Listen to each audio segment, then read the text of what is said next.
Good morning, students. Welcome to the virtual class of Gyan Girls School. In last class, we were dealing with the chapter Role of the Parliament, in which we studied that why the people of India have been given the opportunity to choose the government and what are its representative, who are its representative, and why people are indirectly the one who is ruling over the country. Now, in this class, we are going to deal with the role of parliament and different function of the parliament that they have to control the country. The role of the parliament. Now, since after the creation of India in 1947, the Indian parliament acted as an expression of the faith that people of India have in principle of democracy and the participation of these people in the decision making process and government by consent. The parliament in our system has immune power because it is the representative of the people. The people are the one who choose the representative, and election to these parliament are held in similar manner as they are for the state legislature.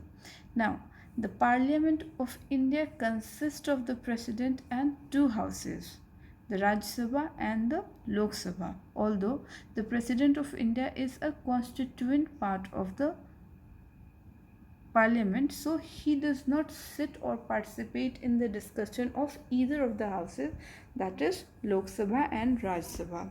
Now, talking about Lok Sabha is consists of the members who are directly elected by the people of India, and this election is held once every 5 years.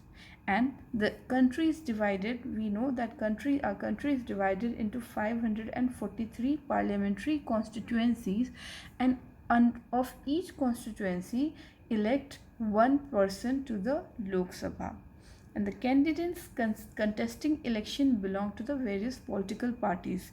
It is not the matter that they are from one single party. They can be from different party. For example, some member of parliament can be from Congress, some can be from BJP, RJD. Like this, there are different members from different political parties. Now, the president has the power. In the Lok Sabha, the president have the power to nominate two members from Anglo-Indian community to Lok Sabha. Now, what is Anglo-Indian community? Anglo-Indian community is person who does not belong to India, who is Indian but who does not live in India. So they are chosen by the government. They are chosen by the president. That is, they are related to both other country, we can say Britain or India and India. They are known as Anglo-Indian. So the president has the power to nominate two members from Anglo-Indian into the Lok Sabha, and the total number of Lok Sabha is 545, means total member can be 545. It can be the total strength of Lok Sabha cannot exceed 550 members. Now, after Lok Sabha, when we see Rajya Sabha have some different procedure. The Rajya Sabha consists of 245 members, and 12 out of these 245 members are nominated by the president, and the rest are elected by the state. Now, the Rajya Sabha is a permanent body, means it cannot be dismissed. It cannot be dismissed or dissolved. So, members of the Rajya Sabha are elected after for 6 years. Means they are permanently elected for 6 years. One member of Rajya Sabha will sit in Rajya Sabha for 6 years, but every 2 years, 1/3 of the member of the Rajya Sabha retires.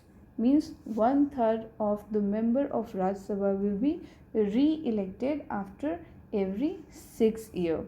So this is how the Rajya Sabha function. Now, when we talk about the function of parliament, there are certain functions which we will deal.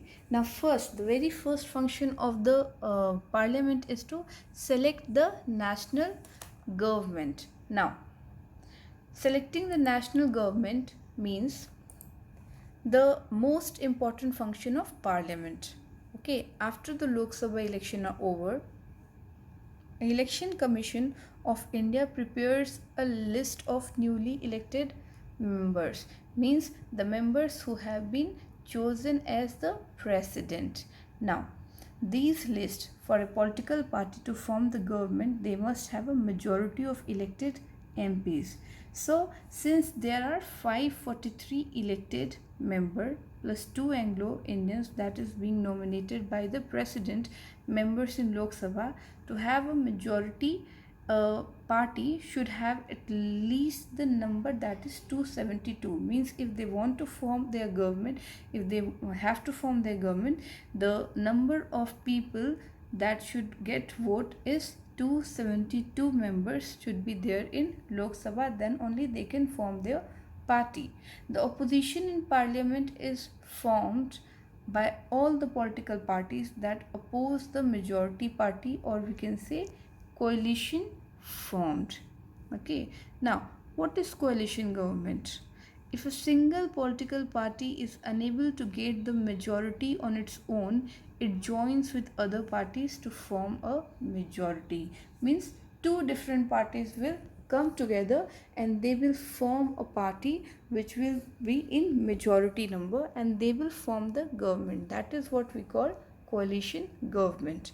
Now here the council of member, now after the government is formed, after the president, the member who is means the MP, the leader of the majority party, is invited by the president to form the government. Now he or she, whoever he or she is appointed prime minister by the president, and from among his party MPs, he submit a list of prominent leader who could be included in the council of ministers. Now with the advice of prime minister, the president chooses the council of ministers also, and these council of ministers are headed by the prime minister, which forms the executive organs of the government, and they are allotted with different responsibilities in the areas of government functioning like health, education, finance, or any other. These are the administrative head of various department at the national level, and the leader of the majority party in the Lok Sabha is called the leader of the Lok Sabha, and thus this is how the party is formed. Now as has been the practice in recent past, if a single political party is unable to get the majority of its own, it joins together with other like-minded parties to form a majority, and as I said, it is called as coalition government. Now the Raj Sabha, talking about Raj Sabha, these all things were in Lok Sabha. These things happens in Lok Sabha. Now when we talk about Raj Sabha, the Raj Sabha functions primarily as the representative of the states in the parliament.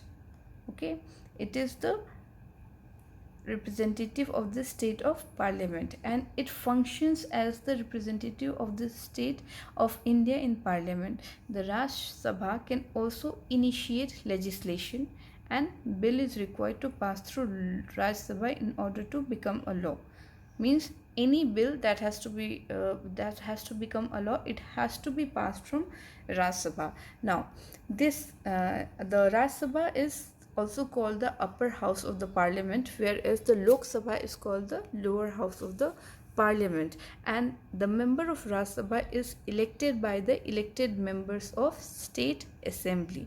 Now as I was saying, a bill can be introduced in either house of the parliament, but to become a law, a bill has to be passed by Lok Sabha as well as Raj Sabha. It is therefore Raj Sabha has an important role of reviewing or altering the law initiated by the Lok Sabha, and the member of the Raj Sabha are elected by the, as I said, elected by the member of legislative assemblies of various state, and there are 233 elected members and 12 members nominated by the president, which becomes 245 members that are present in Raj Sabha.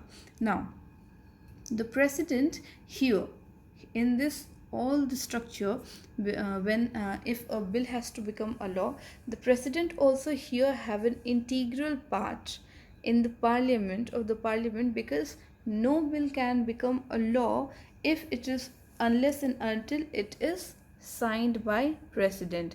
If he gives his assent to the law bill, then only that bill will become a law. So this is the major, one of the major function of the parliament, that is to make a bill and to transform that bill into law.